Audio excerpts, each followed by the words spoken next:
Muito bem, voltamos a falar direto da página do Jornal Visão Espírita no YouTube e no Facebook para mais uma gota de Espiritismo, mais uma gota de O Livro dos Espíritos, livro terceiro, capítulo 10º, Lei de Liberdade. Vamos encerrar o item escravidão. Encerrar, mas não esgotar o assunto, porque não tenho capacidade para isso, evidentemente.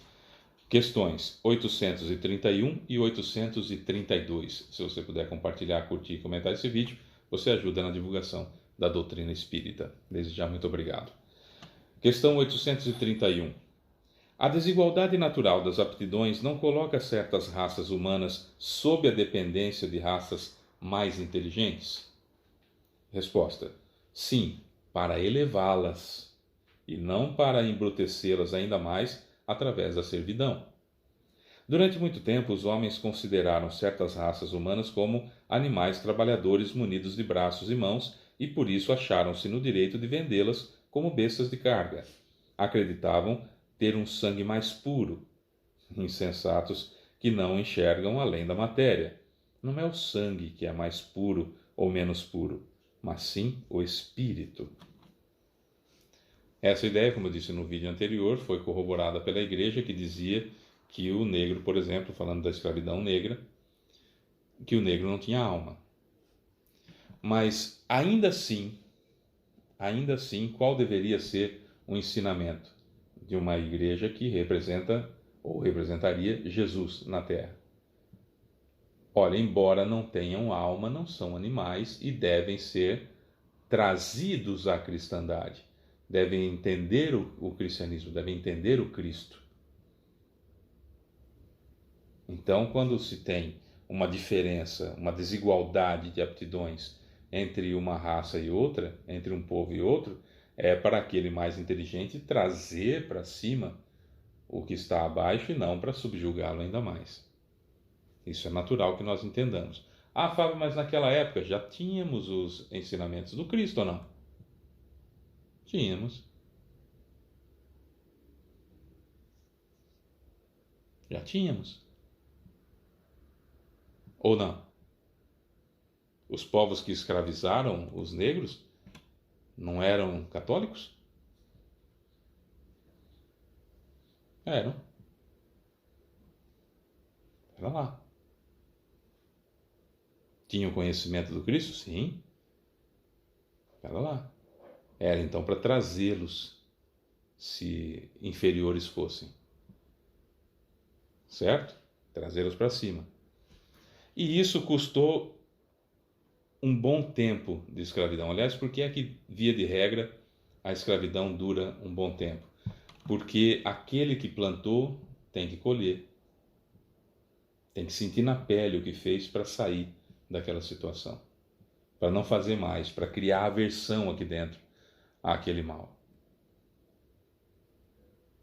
Certo? Então, aquele que escravizou hoje, vem escravo. Se aquele que vai escravizar não o faz, já aprendeu e não o faz, esse que escravizou vai entender, vai aprender de outra forma. Certo? Então não é obrigação desse escravizar. Acontece que não parava a escravização. Assim é no mundo de provas e expiações. Você, eu, nós cometemos um equívoco, temos oportunidade de reparar isso expiando pelo amor, e já reparando, erro, arrependimento, expiação, prova e reparação, já falei várias vezes aqui. Quando você, depois do arrependimento, expia pelo amor, você já está reparando. E a prova é absolutamente simples de passar. Quando a gente não expia pelo amor, a gente perde as oportunidades de expiar pelo amor. E a divindade não tem outra alternativa senão permitir que colhamos pela dor, para sentir na pele o que a gente fez. O que acontece? Precisamos de pessoas que estejam sujeitas a fracassar na prova ou errar por essa natureza. Em um planeta de provas e expiações, nós vamos encontrar sem problema nenhum. Então era o que acontecia. A pessoa desencarnava, vinha como negro escravizado, e aí sentia na pele aquilo, aprendia para que na próxima situação viesse com condições de entender que era um ser humano, porque já passou por aquilo, já criou aversão, não suportaria a ideia de fazer um negro passar por aquilo que ele já passou, não conseguiria ver a escravização acontecendo, porque já criou aversão aqui dentro, e lutaria contra até chegar à liberdade do fim da escravidão. É assim que funciona o processo. Quando a Terra passar de provas e expiações para a regeneração, então vamos imaginar que hoje alguém, como tem, né, algumas vinícolas no Rio Grande do Sul recentemente, foram encontradas pessoas vivendo em situação análoga à escravidão, inclusive com surras periódicas e tudo mais, exatamente igual na época da escravidão, certo? Quem escravizou, que está aí de boa, quem escravizou vai, por sua vez, vir nessa situação. Mas o planeta passando de provas e expiações para a regeneração não vai encontrar gente com essa característica de querer escravizar o outro. Então ele não vai ter como espiar. Ele vai ter que ir então para um planeta de provas e expiações. Daí o exílio. É castigo divino? Deus está expulsando ele? Claro que não. Ah, você escravizou, então você será expulso da Terra. Não. A Terra não será uma escola suficiente para a pessoa. Essa pessoa terá que encarnar numa escola onde haverá condições de aprender a lição. E lá, nesse planeta de provas e expiações, haverá pessoas com a capacidade infame de escravizar outras pessoas. E aí então ele sentirá na pele o que é isso, criará aversão aqui dentro e, evidentemente, não escravizará mais. E assim vai acontecendo. Na época da escravidão dos judeus na Babilônia, em Roma, aconteceu mais ou menos a mesma coisa, o mesmo propósito, a mesma situação. Com os negros no Brasil aconteceu a mesma coisa, a mesma situação. Até que pessoas foram nascendo brancas que achavam verdadeiros absurdos a escravização, que não entendiam os castigos de jeito nenhum, que eram extremamente solidários aos negros, embora não tivessem o poder de libertá-los imediatamente, mas pelo menos tentavam tratar melhor. Não tratar bem porque era mais produtivo, como se cuida bem de um boi, de uma vaca, de um cavalo, né? Mas porque já entendia nos negros seres humanos, pessoas que já tinham passado por isso e voltavam escravizados, voltavam escravos e voltavam herdeiros de escravizadores. É assim que a humanidade vai progredindo, não é? 832 fala o que eu acabei de dizer. Há homens que tratam seus escravos com humanidade, que não os privam de nada e acreditam que a liberdade os exporia a maiores privações. O que dizeis disso? Resposta: digo que esses compreendem melhor seus interesses, têm maior cuidado com seus bois e seus cavalos, a fim de obter mais lucro no mercado. Não são tão culpados quanto aqueles que os maltratam, mas nem por isso deixam de usá-los como uma mercadoria, privando-os do direito de pertencerem a si mesmos.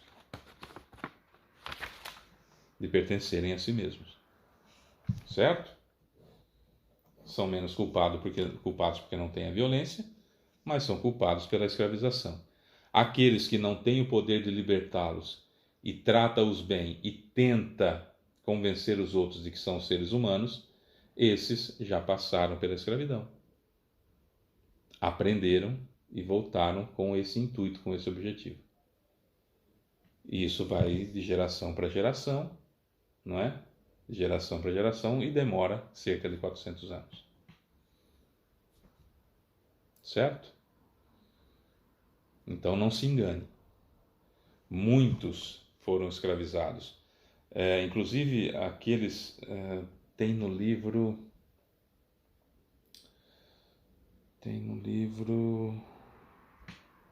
Brasil, Coração do Mundo, Pátria do Evangelho,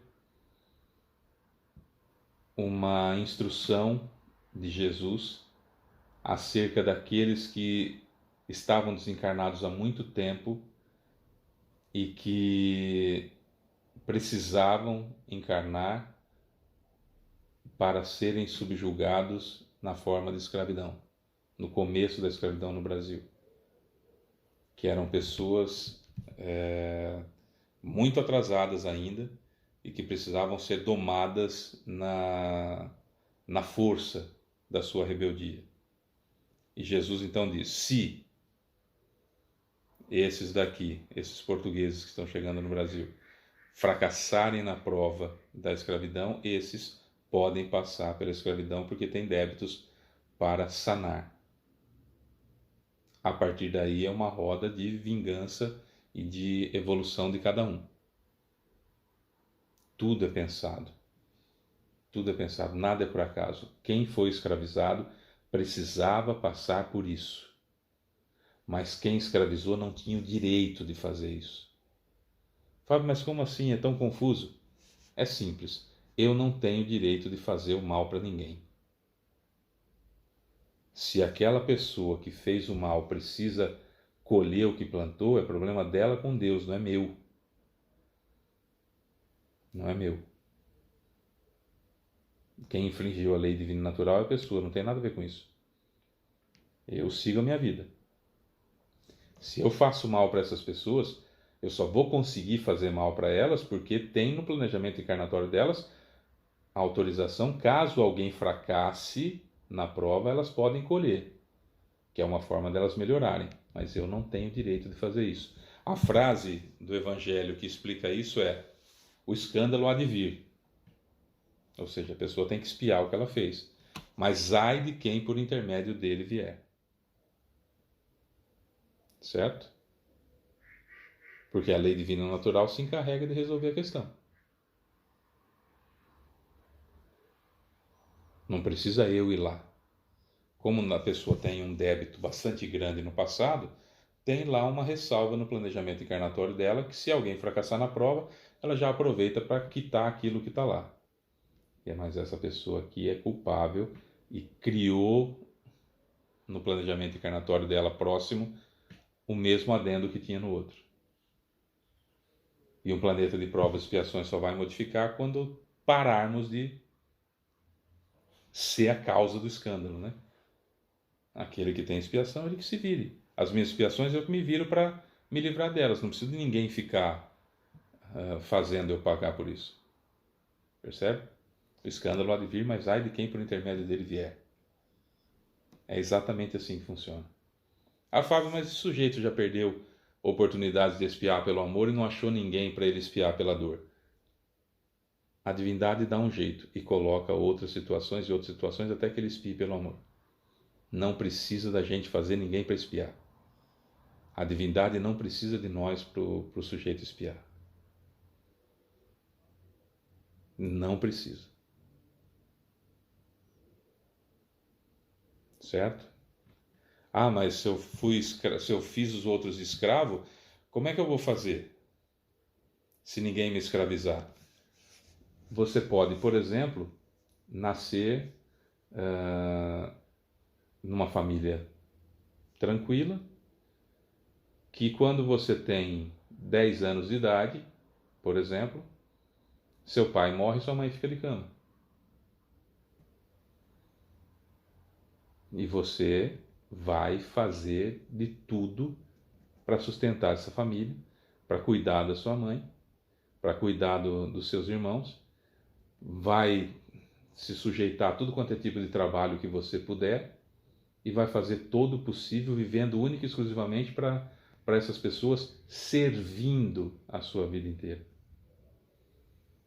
Abrindo mão do seu orgulho, abrindo mão do seu lazer, abrindo mão da sua privacidade, abrindo mão da sua vida, vivendo para os outros. Resolveu, não precisei vir escravo de ninguém. Ah, Fábio, mas há mães assim. Ah, é, né? Não há mães assim? Que vivem a vida inteira para os filhos ingratos? Ali, junto, não abandonando em nenhum momento. Ela mesma se escravizando numa situação de abnegação total. Ah, que curioso, né? Não é pro bem dos filhos? A ingratidão deles é problema deles. Mas não é pro bem? Não há aqueles que abrem mão da própria vida para como Madre Teresa de Calcutá, por exemplo, a viver para os outros, para diminuir o sofrimento dos outros, escravizando-se a um trabalho assistencial? Ah, olha, não precisa passar pela situação de escravização pelo outro, não. Por isso que o escândalo é complicado, não é? O escândalo há de vir, mas ai de quem por intermédio dele vier. Deus não precisa de mim para punir os outros, não. Para com isso, não se sinta julgador, não. Entendeu? Por isso que o ciclo demorou tanto para acabar. É isso. Amanhã nós vamos falar sobre liberdade de pensamento. Sou Fábio Pereira, essa é mais uma gota de Espiritismo. Beijo para você que fica, tchau.